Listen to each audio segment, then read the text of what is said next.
my dear students, today we are starting with the last part of the chapter laws of motion, and it is part E of your textbook, that is gravitation. Now अभी तक gravitation के बारे में जो कुछ पता था वो सब आज चेंज हो जाएगा. जैसे अभी तक जो पता था, it is the force of attraction by the earth, earth attract करता है, अर्थ अट्रैक्ट करता है. No, yes, what do you mean by gravitation? It is a force of attraction, force of attraction between any two objects is called as gravitation. Gravitation is nothing but the force of attraction between any two bodies. For example, ये हो तुम और ये है एक Sumo wrestler, कोई भी, ठीक है. इसका मास है m1, इसका मास है m2. टू ऑब्जेक्ट्स और two bodies, these both attract each other. देखो, ये m1 है, ये m2 की तरफ अट्रैक्ट होगी. यस, बाय अ फोर्स F12, मतलब force on object 1 due to object 2. ये जो ऑब्जेक्ट 2 है हमारा, ये ऑब्जेक्ट 1 को किसी फोर्स से अट्रैक्ट करेगा. The force is called as F12. The force exerted on 1 due to 2. और ये जो मोटू है हमारा, वो भी अट्रैक्ट होने वाला है M1 की तरफ. This is called as force 2-1. Yes, force on object 2 due to object 1. मतलब 1 इस फोर्स से, F21 फोर्स से इसको अपनी तरफ अट्रैक्ट कर रहा है, और ऑब्जेक्ट 2 1 को अपनी तरफ अट्रैक्ट कर रहा है. Yes, and this force between them is called as gravitation. Yes, now बच्चों, these two forces are equal. F12 is equal to negative of F21. देखो, इस फोर्स का डायरेक्शन इधर है, इस फोर्स का डायरेक्शन इधर है, तो ये नेगेटिव होना चाहिए कि नहीं? यस और no? Both are equal in magnitude,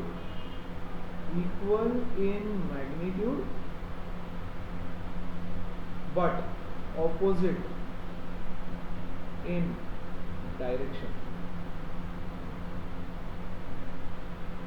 Yes, both the forces are equal in magnitude and opposite in direction. Correct? This is called as gravitation, the force between any two objects. अभी देखो, एक law है, law of gravitation बोलते हैं इसको. The two objects, let's say इसका मास है m1, let's say इसका मास है m2. Yes, the force between them is directly proportional to the product of their masses. Yes, and it is inversely proportional to the square of the distance between them. Let's say इन दोनों के बीच का distance है r. Yes, then the force is inversely proportional to r का square. Yes, इन दोनों को अगर मैं combine करूँ तो can I write force is proportional to m1 m2 upon r square. See, it is directly proportional to m1 m2, तो m1 m2 numerator में लिखा. इनवर्स प्रोपोर्शन ऐसे लिखा जाता है. यस, तो इसको लिखा अपॉन r स्क्वायर. ठीक है. अब प्रोपोर्शनल है मतलब क्या, कि अगर मास इंक्रीज होता है तो फोर्स इंक्रीज होगा. यस, डिस्टेंस इंक्रीज होता है तो फोर्स डिक्रीज होगा. सी, इसका मतलब क्या है, इफ m1 इंटू m2 जो प्रोडक्ट है वो अगर इंक्रीज हो गया तो फोर्स भी इंक्रीज होगा. ये m1 इंटू m2 अगर डिक्रीज हुआ तो फोर्स भी डिक्रीज होगा, क्योंकि डायरेक्टली प्रोपोर्शनल है. सी, दिस इज इनवर्सली प्रोपोर्शनल. मतलब अगर दोनों बॉडीज के बीच का डिस्टेंस इंक्रीज हुआ तो उनके बीच का फोर्स डिक्रीज हो जाएगा. If the distance decreases the force will increase. Yes, this is called as inverse square law. ये जो है ना, is called as inverse square law, inverse square law बोलते हैं उसको, और इन दोनों को कंबाइन करके I can write something like this. ठीक है, अब ये प्रोपोर्शनैलिटी का साइन हटा के, अगर कभी भी प्रोपोर्शनैलिटी का साइन हटाना है तो इक्वल टू डालकर एक कांस्टेंट इंट्रोड्यूस करना पड़ता है।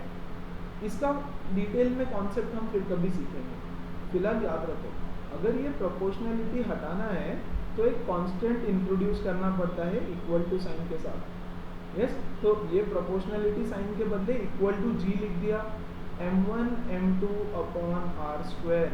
This is the force of attraction between any two objects, where m1 is the mass of first object, कोई भी पहला, m2 is the mass of second object, yes, r is the distance between them, and g is the universal gravitational constant, ठीक है, and F is the force between the two objects, force between the two objects।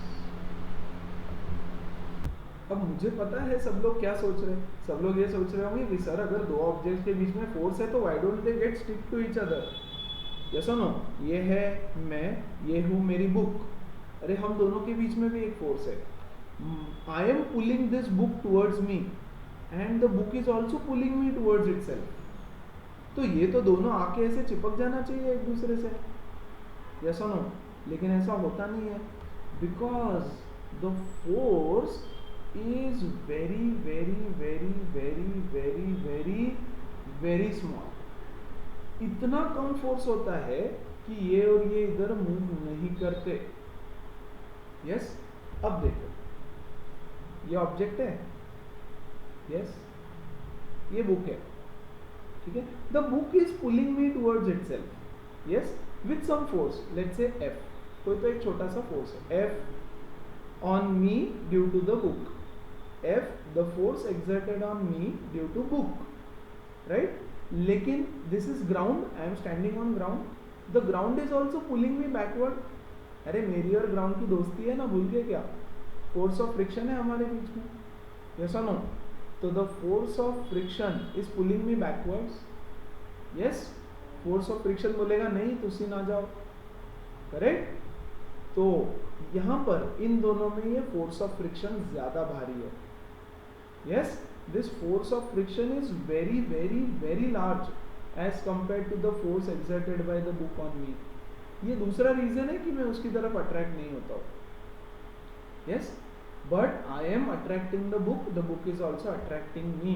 Book मुझे अपनी तरफ खींच रही है, मैं book को अपनी तरफ खींच रहा हूं। जैसे यहां पर भी बच्चों, ये दो लोग हैं, ठीक है, ग्राउंड पे खड़े हैं, ये दोनों एक दूसरे को अपनी ओर खींच रहे हैं। This is the force on two due to one, sorry on one due to two, one के ऊपर टू की वजह से, ये फोर्स है टू के ऊपर वन की वजह से, इधर वन की वजह से, तो वन अपनी तरफ खींचेगा। बट देखो यहाँ पे there is a force of friction जो ज्यादा भारी है ना, तो ये फोर्स ऑफ फ्रिक्शन मुझे जाने नहीं देगा उधर, और इधर से ये फोर्स ऑफ फ्रिक्शन इसको जाने नहीं देगा।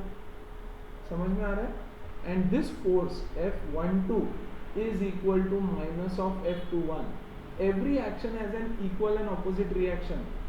ये जितना फोर्स इस पे एग्जर्ट करेगा उतना ही फोर्स ये भी इस पे एग्जर्ट करेगा, ना कम ना ज्यादा, न्यूटन थर्ड लॉ, यस। और नेगेटिव रहेगा डायरेक्शन में, और it is very very very very small and therefore the things don't get attracted to each other. But force होता है ना, फोर्स होता है, बट चीजें एक दूसरे की तरफ अट्रैक्ट नहीं होती।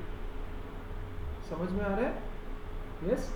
ये जो लॉ है ना, ये जो लॉ है, ये छोटे छोटे ऑब्जेक्ट्स पे वैलिड नहीं होता। वैलिड नहीं होता मतलब वैलिड है, बट उसका इफेक्ट दिखाई नहीं देता।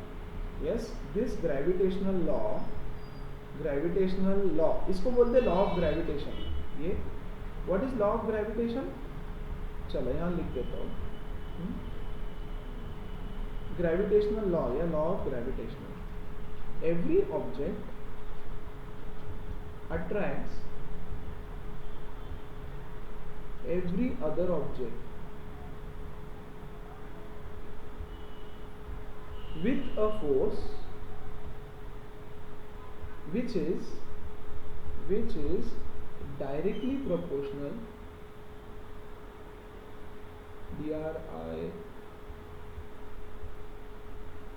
directly proportional to the product of masses and inversely proportional, yes, to the square of distance between them, to the square of distance between them, yes. मतलब यही तो लिखा, देखो ये ऑब्जेक्ट 1, ये ऑब्जेक्ट 2, दोनों रेस्ट पे है या मोशन में है, कोई फर्क नहीं पड़ता. This is object 1, this is object 2. Each object is attracting the other, the force on 1 due to 2 and the force on 2 due to 1 with a force. What is the magnitude of this force? इसकी value कितनी है? F21 या F12 का magnitude value कितनी है? It is m1 m2 upon r square, g m1 m2 upon r square. मतलब the force is directly proportional to the product of the masses and inversely proportional to the square of the distance between them, है ना. जैसे यहाँ पर अगर दो object है m1 m2, yes, इनके बीच का डिस्टेंस है लेट्स से 10 मीटर, यस, और दूसरे केस में ये है m1 और ये है m2, इनके बीच का डिस्टेंस है लेट्स से 5 मीटर. तो फोर्स कहाँ पे ज्यादा होगा? यहाँ पे. If the distance is less the force between them will be more. जितना वो पास में आएंगे उतना ज्यादा फोर्स उनके बीच में एक्ट कर रहा होगा. Yes, and that's why it is also called as inverse square law. Inverse square law, because the force is inversely proportional to the square of the distance between them. उनके बीच के distance के square को inversely proportional होता है ना. So I will write this formula here once. F is equal to G m1 m2 upon r square. दो objects हैं, उनके बीच में इतना फोर्स एक्ट कर रहा होता है.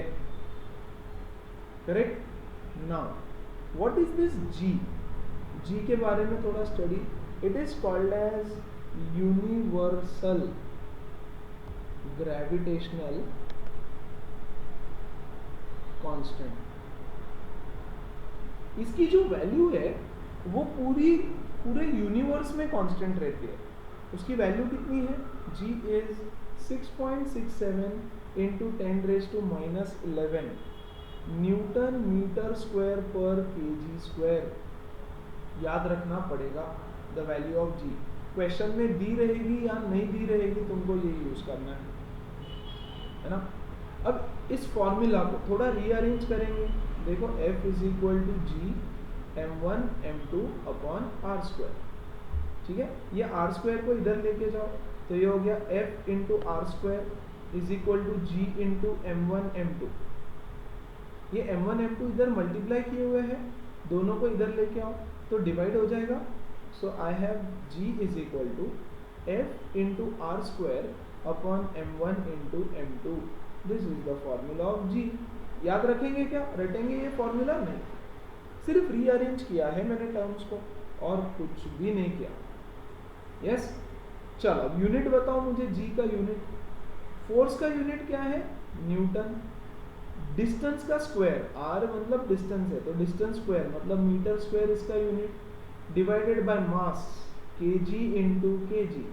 सो न्यूटन मीटर स्क्वायर पर kg का square is the unit of universal gravitational constant. समझ में आ रहा है? यस. सो एवरी टू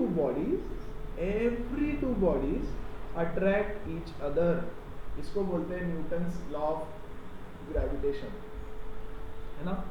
ये m2 इसको अट्रैक्ट करेगा अपनी तरफ, m1 m2 को अट्रैक्ट करेगा अपनी तरफ विथ सम फोर्स। कुछ तो फोर्स रहेगा उनके बीच में, पुल है ना, pull, they both are pulling each other, pull मतलब force, and the value of the force is g into product of their masses upon r square. Clear है? The value of g is this 6.67 into 10 raised to minus 11 Newton meter square per kg square, and the unit is Newton meter square per kg square। इसको याद रखना बहुत जरूरी है। चलो एक छोटा सा एग्जांपल लेता हूँ। Let's say there are two objects, ये है m1, इसका मास है 1 kg, ये दूसरा बॉडी m2, इसका मास भी है let's say 1 kg। yes, both, and they are placed at a distance of 1 meter from each other, 1 metre के डिस्टेंस पे रखा है। yes, 1 kg के दो बॉल्स है, they are kept at a distance of 1 meter। बोल रहे find the force between them, इन दोनों के बीच का फोर्स निकालो। तो देखो F is equal to G m1 m2 upon r square. Force G की वैल्यू कितनी होती है? 6.67 into 10 raise to minus 11 into पहले का मास 1, दूसरे का mass 1 upon distance between them is 1 का स्क्वायर। तो 6.67 into 10 raise to minus 11 newton, इतना फोर्स दोनों के बीच में एक्ट कर रहा है। बच्चों ये फोर्स का मतलब समझ रहे हो? 6.67 इंटू 10 रेज टू माइनस 11, इसका मतलब है 0.667, 1 2 3 4 5 6 7 8 9, इतना न्यूटन फोर्स उनके बीच में एक्ट कर रहा है। ओके, सॉरी नॉट दिस, 0.1 2 3 4 5 6 7 8 9 10 और ये 11, इतना न्यूटन।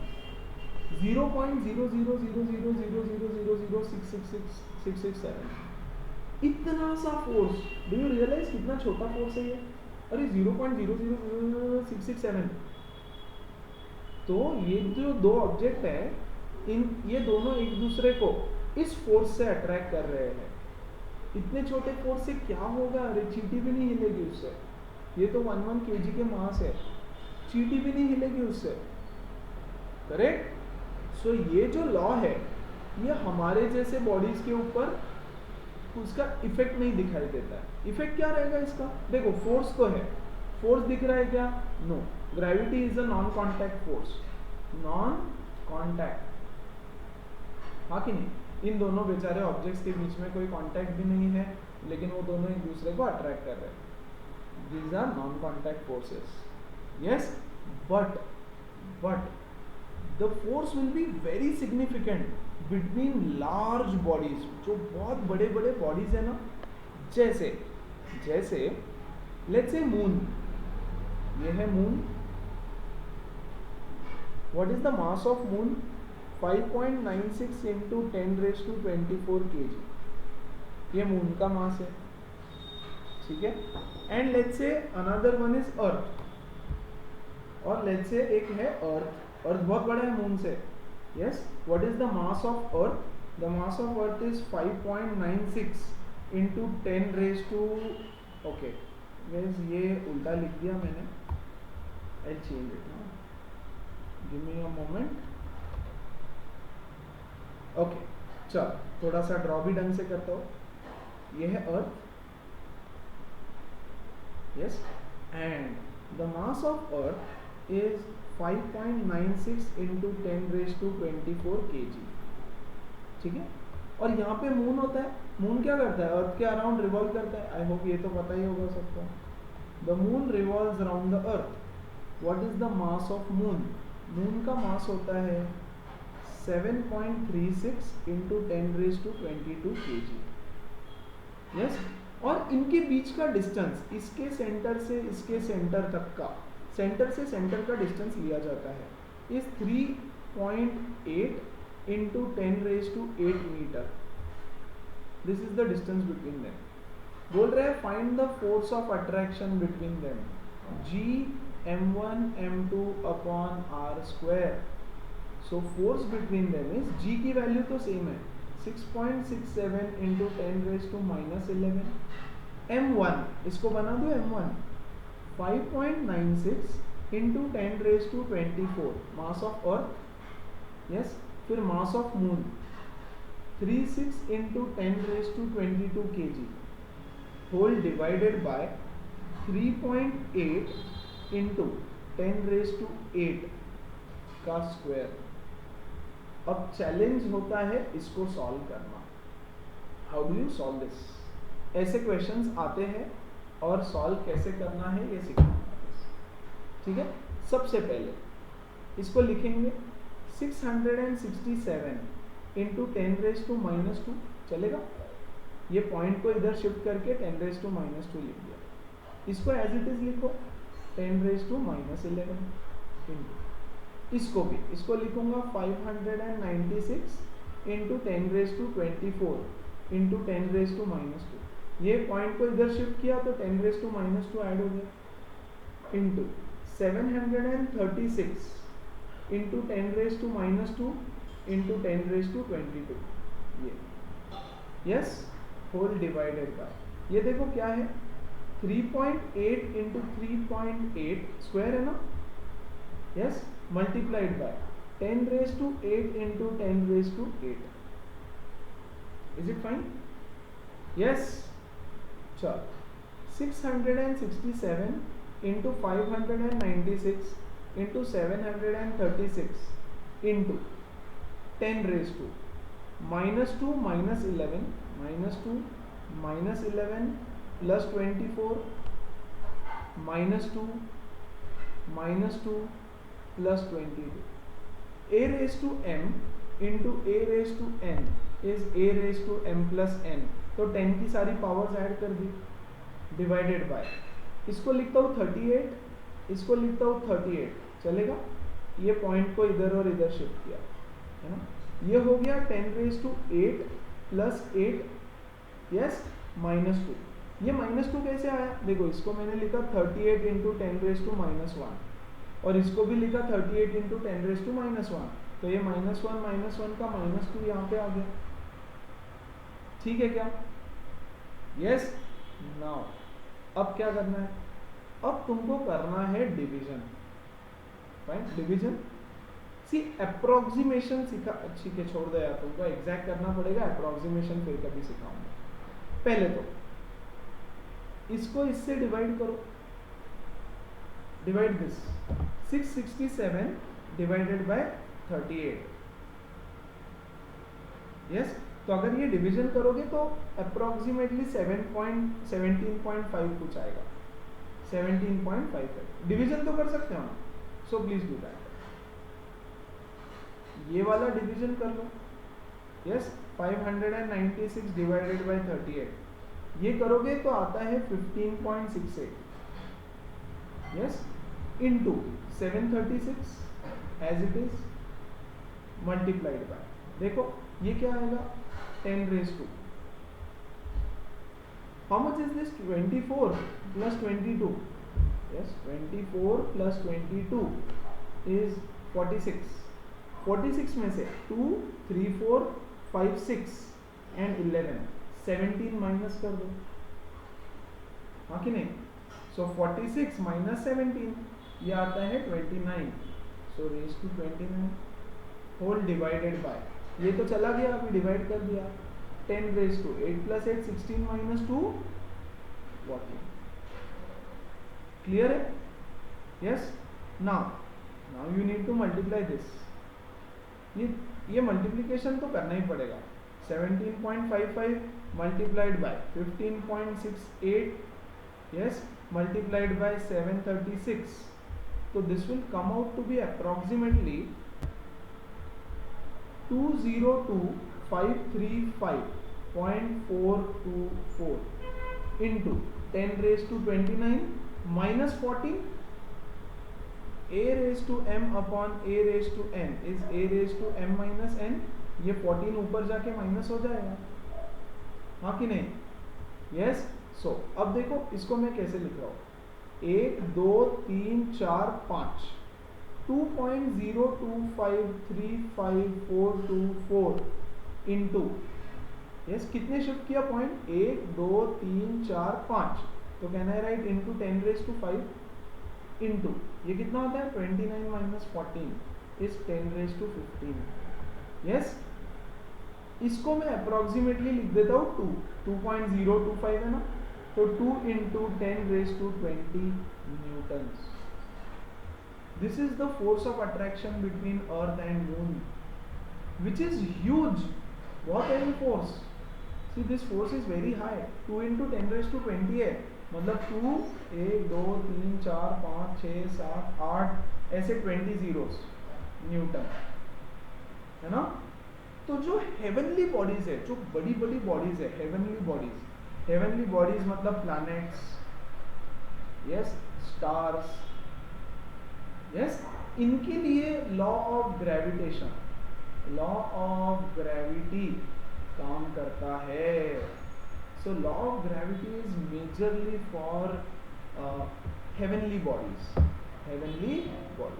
अब तुम बोलोगे सर फिर मून अर्थ के पास अट्रैक्ट क्यों नहीं होता है ना, इसीलिए तो सर्कुलर मोशन में घूमता है। देखो हमने पढ़ा है सेंट्रीपिटल सेंट्रीफ्यूगल फोर्सेस, थोड़ा बेसिक्स पढ़ा है। This is earth, yes, this is moon. The earth attracts the moon towards its center with a force called as centripetal force. हाँ कि नहीं, बेसिक्स ऑफ सर्कुलर मोशन का थोड़ा बेसिक सिखाया था, उसमें बताया था। yes, and this centripetal force is nothing but 2 into 10⁻20 Newton है ना। अब तुम बोलोगे सर फिर ये मून अर्थ की तरफ अट्रैक्ट क्यों नहीं हो रहा है? अरे मून भी तो अर्थ को अपनी तरफ खींच रहा है with the same force, yes और no? Then there are other forces acting on it as well. Yes, इधर से सन भी तो मून को खींच रहा है, यस, और मून का अपना एक फोर्स है इधर के डायरेक्शन में, यस। सो बेसिकली अगर देखा जाए तो बैलेंस्ड फोर्सेस है, सब बैलेंस्ड है ना। देखो ये अर्थ, ये मून एक्चुअली जाना चाहता है इधर टेंजेंशियल, इधर की तरफ वो खुद से जाना चाहता है, वो इधर फोर्स लगा रहा है, लेकिन अर्थ उसको इधर खींच रहा है अपनी तरफ, तो ultimately it is moving like this, बीच में से ना इधर ना इधर। जैसे अब यहाँ पे आ गया मून, तो मून का फोर्स इधर है, मून का खुद का अपना फोर्स वेलोसिटी का डायरेक्शन होता है टेंजेंशियल, और अर्थ उसको अपनी तरफ खींच रहा है ना। तो अल्टीमेटली वो इधर भी नहीं जाता, इधर भी नहीं जाता, वो बीच में से चला जाता है। This is happening at every point. Moon को इधर जाना है, अर्थ उसको इधर खींच रहा है, ultimately it goes like this and hence it completes its circular motion. तो है ना force, and because of this force that is the centripetal force, it is able to do circular motion. So yes, there is a force that is acting between the earth and the moon, और वो force बहुत बड़ा है। तो ये जो law की खासियत है, it is applicable only on heavenly bodies. बड़े बड़े जो बॉडीज है उन पे एप्लीकेबल है। जो हमारे जैसे छोटे छोटे बॉडीज है ना, जिनका mass 10 kilo 20 kilo 50 kilo 100 kilo 200 kilo 500 kilo, see तुम बोलोगे 500 किलो पे एप्लीकेबल है क्या? है, एप्लीकेबल तो सब पे है, लेकिन उसका इफेक्ट नहीं दिखेगा। ऐसे दिखेगा नहीं कि ये इधर जा रहा है, ये इधर जा रहा है ना। लेकिन देखो the effect itself is circular motion. तो यहाँ पे हमको सर्कुलर मोशन दिखता है कि हाँ मून सर्कुलर मोशन कर रहा है। Yes, so the force is highly significant. Significant मतलब दिखता है जिसका effect, highly significant for heavenly bodies and not significant for the bodies present on the surface of earth, है ना।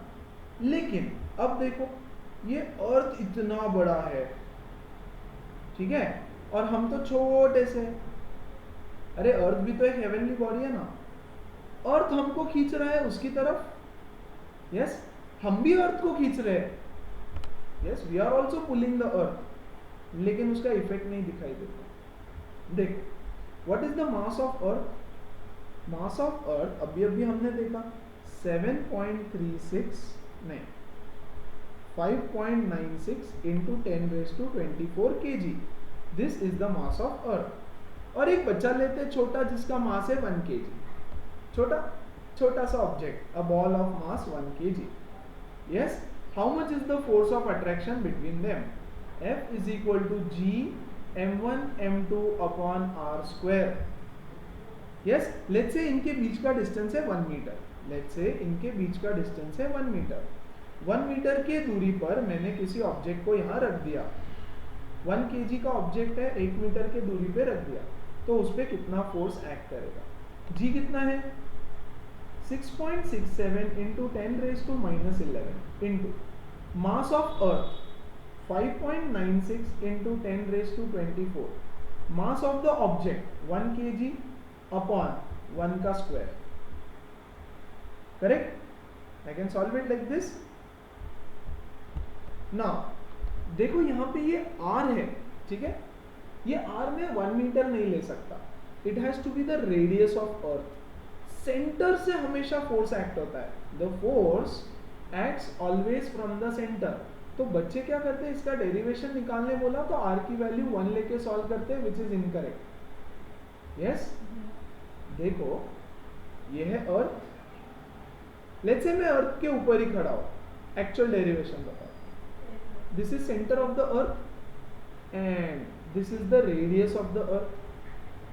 Fine, the radius of earth is 6.37 into 10⁻6 metre.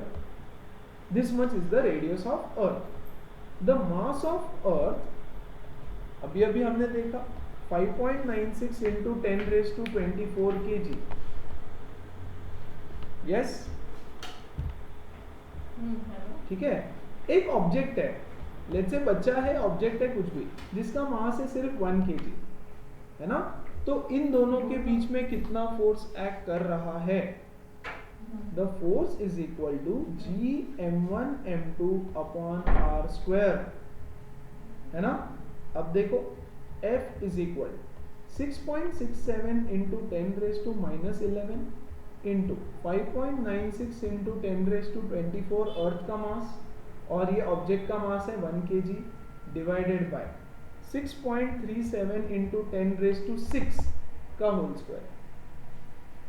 ठीक है, अब फिर से प्रॉब्लम इसको सॉल्व कैसे किया जाए तो फिर से बताऊंगा। देखो यहाँ पे अप्रोक्सीमेटली बताता हूँ, अप्रोक्सीमेटली ये है बच्चों 6.67 into 10⁻11 into 5.96 into 10⁻24 divided by, ठीक है, नीचे 6.37 यस इंटू 10⁻6 इंटू 6.37 इंटू 10⁻6, हाँ कि नहीं, 2 बार लिखा ना, स्क्वायर है इस चीज का तो 2 बार लिख दिया। अप्रोक्सीमेटली दिखाता हूं, अप्रोक्सीमेटली, है ना, ये देखो ये अप्रोक्सीमेटली 1 हो जाएगा, ये इससे कटा 6.37 6.67। यस अगर अप्रोक्सीमेटली नहीं करना है तो तुमको ये डिवीजन करना पड़ेगा 667 अपॉन 637। मैं थोड़ा अप्रोक्सीमेटली बता रहा हूं, ठीक है। यस और ये देखो ये है 5 और ये है 6, 5.96 6.37, तो ये बच्चों आता है अप्रोक्सीमेटली 0.98। डिवाइड करके देख लेना, 0.98 के आसपास आएगा, है ना। और 10 की पावर्स तो 0.98 ये आया इंटू 10 की पावर्स 10⁻−11 प्लस 24, ये -11 plus 24 divided by 10⁻12, 6 plus 6 is 10⁻12। F is equal to 0.98 into ये -11 प्लस 24, देखो -11 प्लस 24 इज 13 और ये 12 ऊपर जाके -12 हो जाएगा, हाँ कि नहीं। तो force is equal to 0.98 into 10⁻1 which is 9.8 newton. ये वैल्यू देखी देखी सी लग रही है, g की वैल्यू होती है g 9.8 9.8, बहुत बार हम यूज भी कर चुके हैं इसको, है ना। That means if there is an object जिसका मास है 1 kg, अगर उसको मैं अर्थ के ऊपर रख दूं तो अर्थ उसको अट्रैक्ट करेगा with the force of 9.8 newton in the downward direction. Earth उसको अपनी तरफ अट्रैक्ट करने वाला है। तो क्या ये भी अर्थ को अपनी तरफ अट्रैक्ट करेगा? Yes, yes, it will also attract the earth towards it. लेकिन अर्थ तो मूव नहीं होता, अर्थ तो मूव नहीं होता। अरे बहुत बड़ा है ना भाई, हाँ कि नहीं? यस और नो? सीधे सीधे एक गेम खेलते हैं। ये है एक बहुत बड़ा सुमो रेसलर, यस, इसके हाथ में एक रस्सी दे दिया और इधर से तुम खड़े हो, तुम्हारे हाथ में एक रस्सी दे दी, यस, और तुम दोनों को बोला पुल, एक दूसरे को खींचो। इसको बोला कि तुमने खींचना नहीं, मोटू को बोला कि तू सिर्फ पकड़ के रख, और तुमको बोला तुम खींचो, यस। इसका वेट है 500 kg, है ना, तुम्हारा वेट है 50 kg। क्या होगा मुझे बताओ? तुम पुल करोगे, यू विल पुल, करेक्ट, तुम उसको ऐसे खींचोगे, यस। ये तो कोई फोर्स भी नहीं लगा रहा है, उसने सिर्फ पकड़ के रखा है, but according to Newton second law वो भी तुमको पुल, न्यूटन थर्ड लॉ वो भी पुल करेगा ऑटोमेटिकली, यस। लेकिन देखो हमने क्या सीखा है, mass is inversely proportional to acceleration, हाँ कि नहीं? If force is constant, if force is constant, अगर फोर्स कांस्टेंट होता है तो mass is inversely proportional to acceleration. तो इसका मास बहुत ज्यादा है ना, तो इसका एक्सेलरेशन बहुत कम होगा, हाँ कि नहीं? मतलब एक्सेलरेट ही नहीं करेगा, एक्सेलरेट नहीं करेगा मतलब एक ही जगह पे खड़ा है ना। इस छोटू का मास बहुत कम है, बहुत कम, इसके कंपैरिजन में ना, रिलेटिव होता है हमेशा कंपैरिजन में, तो उसका एक्सेलरेशन बहुत ज्यादा रहेगा, हाँ कि नहीं? और एक्सेलरेशन है मतलब स्पीड बढ़ जाएगा उसका, इधर की तरफ चला जाएगा वो, जैसा नो, वही तो हो रहा है यार। यहाँ देखो अर्थ के साथ, अर्थ इतना बड़ा है और तुम अर्थ के सामने एक चींटी भी नहीं हो, you are not even an ant in front of the earth, yes.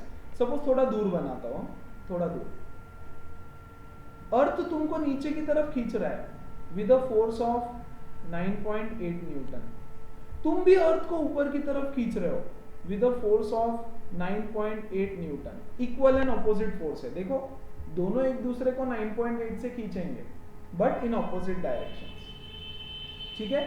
तो force is constant, force is constant, दोनों एक दूसरे को खींच रहे हैं, yes.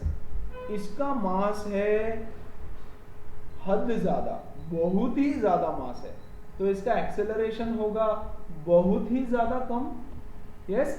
It is almost zero, acceleration zero है तो earth will not move at all, और तुम्हारा मास है बहुत ही कम अर्थ के कंपैरिजन में, तो तुम्हारा एक्सेलरेशन होगा बहुत ही ज्यादा अर्थ के कंपैरिजन में। सो धड़ से तुम नीचे आके गिरोगे अर्थ के ऊपर स्पीड से, हाँ कि नहीं? और जिस एक्सेलरेशन से तुम नीचे आके गिरने वाले हो that is called as acceleration due to gravity, acceleration due to gravity. आ रही है बात समझ? This is acceleration due to gravity, जिसको हम स्मॉल जी बोलते हैं। स्मॉल जी होता है acceleration due to gravity, capital G होता है यूनिवर्सल ग्रेविटेशनल कांस्टेंट, है ना। Small g is acceleration due to gravity, capital G is universal gravitational constant. तो दो अलग अलग चीजें हैं ये, दोनों को मिक्स भी नहीं करना, कंफ्यूज भी नहीं होना, यस। तो फिर एक्सेलरेशन ड्यू टू ग्रेविटी का डेफिनेशन क्या है? Acceleration is rate of change of velocity. Yes or no? So acceleration due to gravity is defined as the rate of, या फिर the rate at which the velocity of a freely falling object or body increases. Yes, due to attraction by earth. Due to attraction by earth is called, या due to increases, due to attraction by earth मत लिखो क्योंकि हर जगह होगा ये attraction. Yes, is called acceleration due to gravity. Yes, that is acceleration due to gravity. Clear है? तो बच्चों हर दो ऑब्जेक्ट्स के बीच में फोर्स है, कहीं कम है कहीं ज्यादा है. अगर एक मास बहुत बड़ा है एक मास बहुत छोटा है तो सिर्फ छोटा वाला मास अट्रैक्ट होते हुए दिखेगा. अट्रैक्ट दोनों कर रहे हैं लेकिन उसका इफेक्ट सिर्फ एक पे दिखता है क्योंकि वो बहुत छोटा है बेचारा. आ रही है बात समझ? Yes. So this is all the concept of gravitation actually in a very new perspective for all of you guys, right? अब देखो तो जरा ये स्मॉल g क्या है, कैसा है, क्या करते हैं, क्या लिखते हैं उसके बदले. Relation between small g and capital G, दो अलग अलग चीजें हैं. Small g is different, capital G is different. Yes, we know that force is equal to mass into acceleration.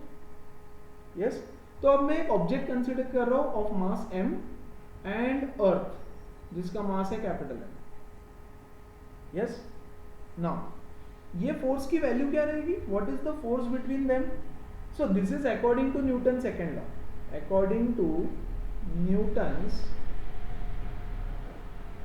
Second law क्या बोलता है Newton second law? Force is equal to mass into acceleration. According to Newton second law the force acting on an object is equal to Fa, F is equal to ma. But अभी हमने क्या सीखा? Force is equal to Gmm upon r square. Yes, where r is the radius of earth. हम earth की बात कर रहे हैं. This is all with respect to earth. Let's say this is the radius of earth r. है ना? ये अभी सीखा. Is equal to mass into acceleration due to gravity हो जाएगा अब ये. दिस एक्सेलरेशन किसकी वजह से है? Acceleration due to gravity. तो a के बदले g लिख दिया, है ना? m से m कटा, क्या बचा? gm upon are square. Small g is equal to capital gm upon are square, है ना? तो small g is equal to capital G का वैल्यू क्या है बच्चों? 6.67 into 10⁻⁻11. Capital M is mass of earth. Mass of earth का value क्या है?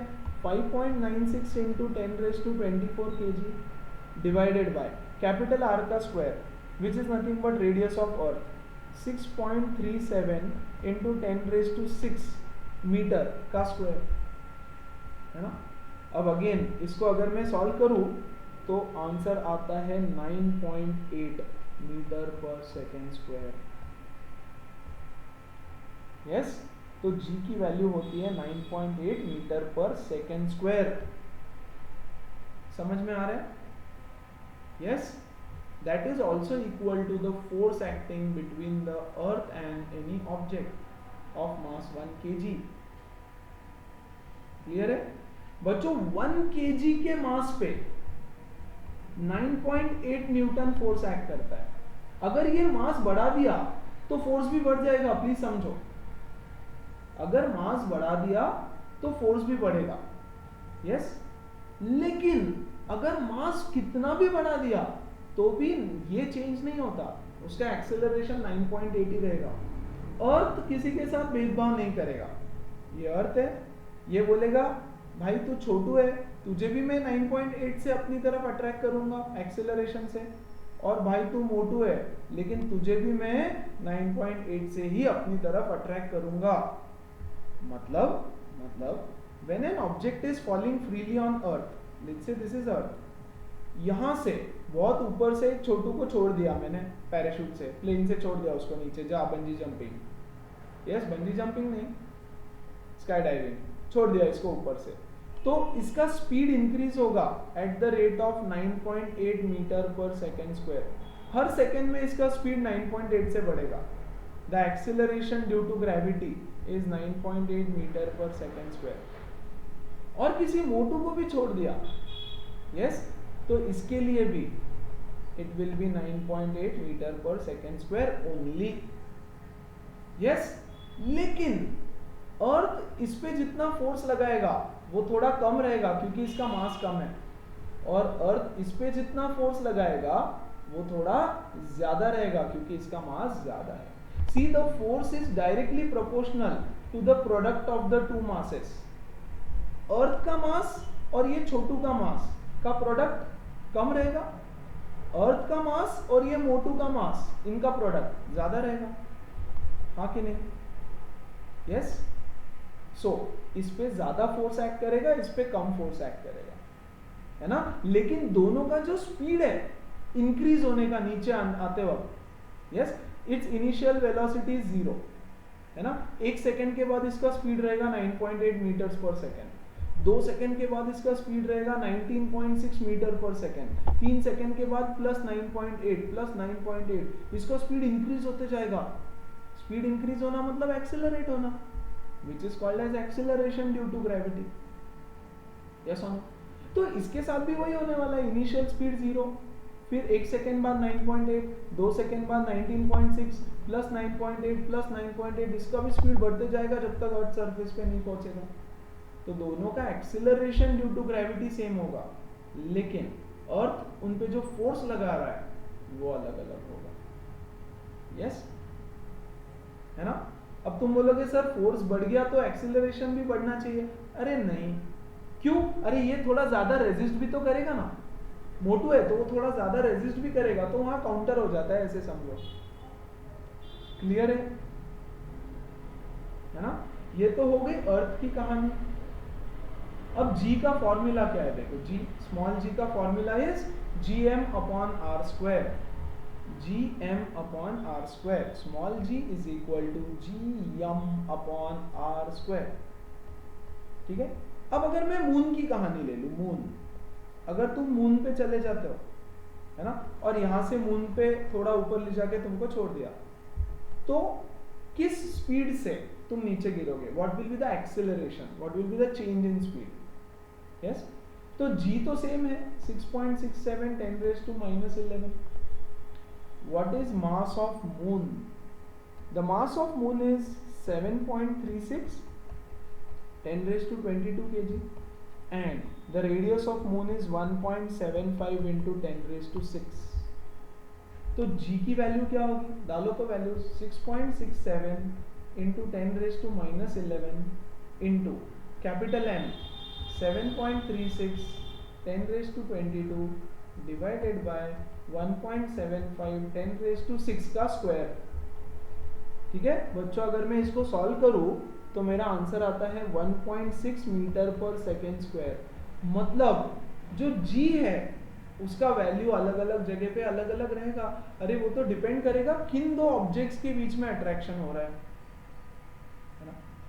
सी फॉर्मूला देखो, does it depend on small m, does it depend on object of mass? No, it depends on the object of the mass of the planet. It does not depend on the mass of the object, it depends on the mass of the planet जहाँ पे तुम खड़े हो, और उसके radius पे depend करता है, ना कि ऑब्जेक्ट के मास पे। एक बड़े मोटू को भी मैं यहाँ लाके छोड़ दूँ, यस, तो उसका भी एक्सेलरेशन होगा 1.6 मीटर पर सेकेंड स्क्वायर।